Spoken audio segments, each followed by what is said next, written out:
আসসালামু আলাইকুম। এটা হলো মুড়ির মোয়া বলেন, মুড়ির মুরকি বলেন, আর যাই বলেন আমাদের দেশে মোয়া বলে। আর এটা হলো মুড়ির মোয়া। মুড়ি, চিরা, খই, চিরা মুড়ি, চাল ভাজা, তিল এগুলো দিয়ে এই মুড়ির মুরকিটা বানানো হয়েছে। আর এটা কি কি উপকরণ দিয়ে কীভাবে বানিয়েছি আপনাদের সাথে শেয়ার করবো, আপনারা দেখতে থাকুন। এই উপকরণ দিয়েই আমি বানাবো ছেলের হাতের মোয়া।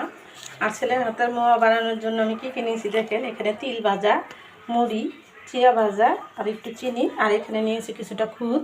এটা আমি ভেজে নেব, আপনাদের সাথে শেয়ার করব যে কী করে বাছতে হয়।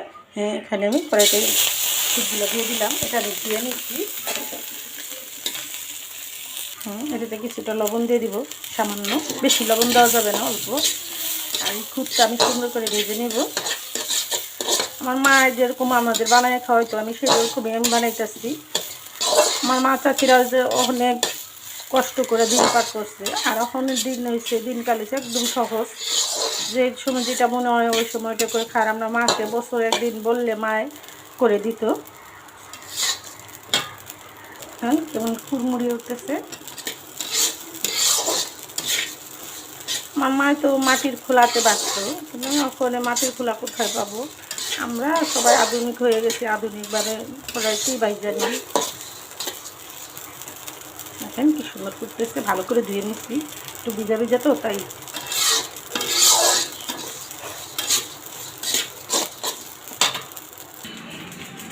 ফুটটা আমার ভাজা হয়ে গেছে। আমি ওখানে চিরাটাও আবার একটু ভেজে নিব, এটার সাথে তিলটাও ভেজে নেব, সব একসাথে দিয়ে দিব।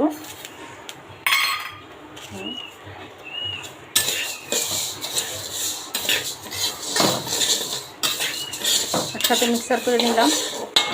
সাথে মুড়িটাও দিয়ে দিব।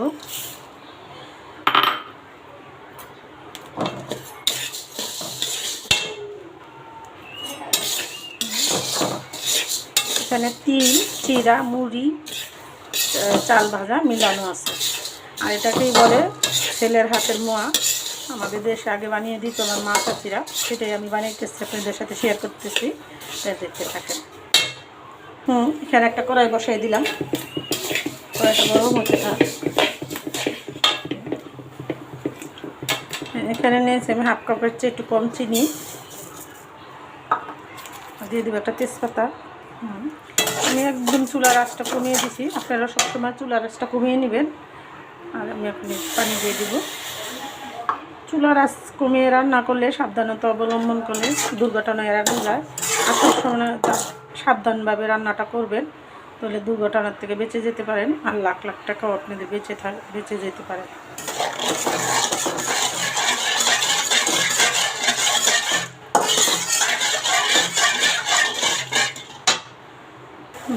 চিনি শিরাতে একটু লবণ দিয়ে দিলাম।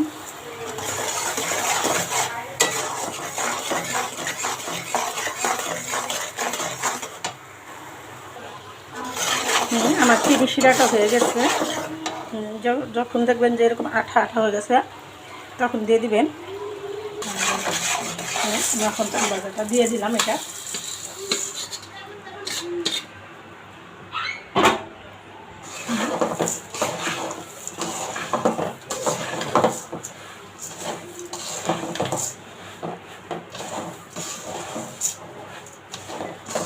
এরকম করে পাকটা দিতে হয়। আর এটা ঠান্ডা করে তখন দলা পাকাইতে হবে। এত গরম গরম এটা দলা পাকানো যাবে না। এখন চুলাটা নিভিয়ে দিলাম। দেখেন কত সুন্দর একটা ইয়ে হচ্ছে। তিল, চাল ভাজা, চিরা ভাজা, মুড়ি ভাজা সব একসাথে দিয়ে আমি ইয়ে করলাম। আর এটার সাথে নারকেলও দেওয়া যায়। আর ভিডিওটা আমি কী কী উপকরণ দিয়ে এই নাস্তাটা বানালাম আপনাদের সাথে শেয়ার করলাম, আপনারা দেখতে থাকুন। এটা হয়ে গেছে পাক দেওয়া, আমি আপনাদের দেবো।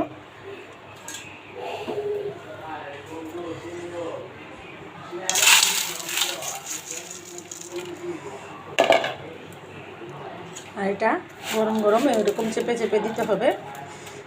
এটা আমি গোল্লা বানাবো না, এটা আমি এরকম করে বানাবো, সমান করে।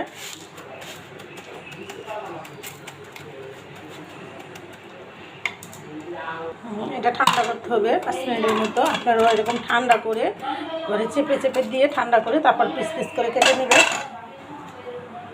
এটা আমার ঠান্ডা হওয়ার জন্য দিতে হবে। এটা আমার কী কী উপকরণ দিয়ে কীভাবে বানিয়েলাম আপনাদের সাথে শেয়ার করলাম। এটা আমাদের দেশে বলে মুরগি মোয়া, কোনো দেশে গেলে মুরগির মোয়া, কোনো দেশে কয় ভুজনা, আর আমার ঢাকার শহরে কয় মোয়া।